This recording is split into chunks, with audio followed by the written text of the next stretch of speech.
Welcome to The Explainer. We're jumping right in today because we are looking at what is, hands down, the absolute most intense geopolitical struggle of our time. We hear a ton about global conflicts, trade wars, and political shifts, right?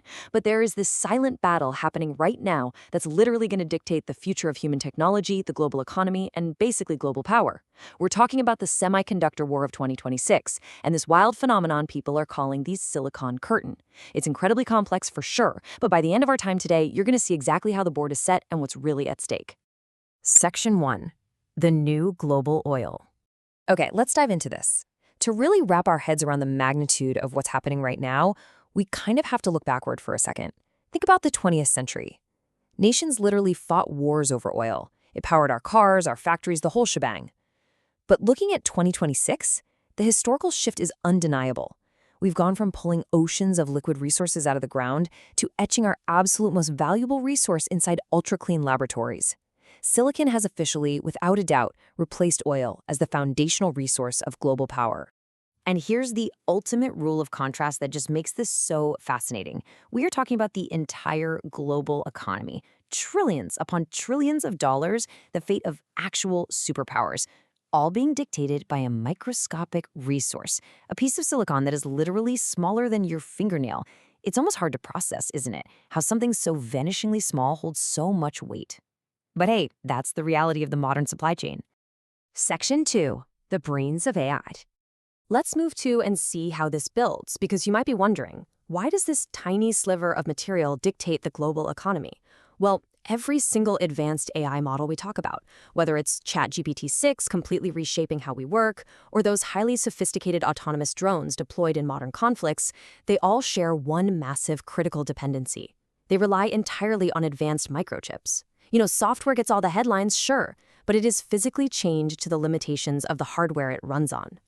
I absolutely love this quote because it hits the nail right on the head. AI is just math without a brain. Without these insanely complex, high-end semiconductors processing billions of calculations a second, artificial intelligence just doesn't work. It remains abstract math sitting on a whiteboard. But here's the huge catch that's driving this entire global conflict. Manufacturing these brains is incredibly intensely difficult. The precision required is practically science fiction, which means only a tiny, tiny handful of places on Earth can actually pull it off. Section 3, Taiwan, the choke point. Now, what's really interesting about this extreme bottleneck is the sheer fragility of it all. Over 90% of the world's most advanced chips are made by one single company, TSMC, and they're located in exactly one place, Taiwan. The rest of the entire planet combined is just fighting over that tiny leftover sliver. Imagine if 90% of the world's oil came from just one single refinery. That's the exact level of concentration we are dealing with here. The whole global supply chain is basically resting precariously on one company in one location. And because of that intense concentration, the sequence of events in a worst-case scenario unfolds terrifyingly fast. Walk through this with me. Step 1, the supply chain in Taiwan gets disrupted. Maybe it's a geopolitical conflict in the South China Sea, or hey, maybe it's just a major natural disaster, like an earthquake. Step 2, the global economy just stops. It doesn't slow down, it literally stops.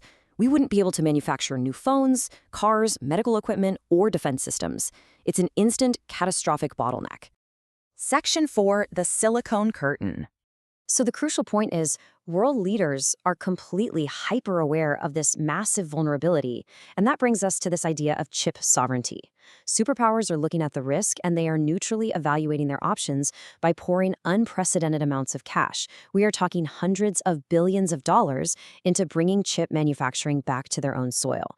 The United States, China, Europe, they are all aggressively funding domestic factories, desperately trying to buy their way out of that 90% reliance on Taiwan. They want total independent capability. But achieving that sovereignty often means actively denying it to your competitors. In 2026, we are seeing some really hard lines being drawn. Export bans are actively being enacted to stop advanced tech from crossing certain borders. Critical technology is heavily restricted. Basically, a silicon curtain is falling, and it's forcing a massive global split in how artificial intelligence is even developed. Nations are being separated into totally distinct, isolated technological ecosystems.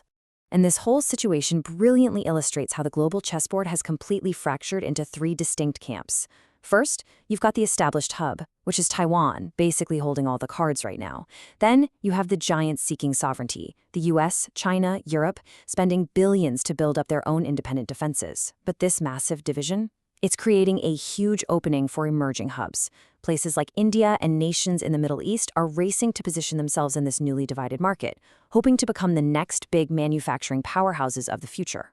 So, what does this all mean for us? This battle for microchips is literally a battle for the future of intelligence itself. But looking at how deeply connected our global economy is, it leaves us with one incredibly provocative question. Can any nation actually be totally self-sufficient in technology? Or are all these attempts at chip sovereignty just destined to fail because our world is simply too intertwined? I really want to hear your perspective on this, so drop your thoughts in the comments below. And if you found this explainer valuable, make sure to engage so we can keep bringing you these deep dives into our changing world. Until next time, stay curious.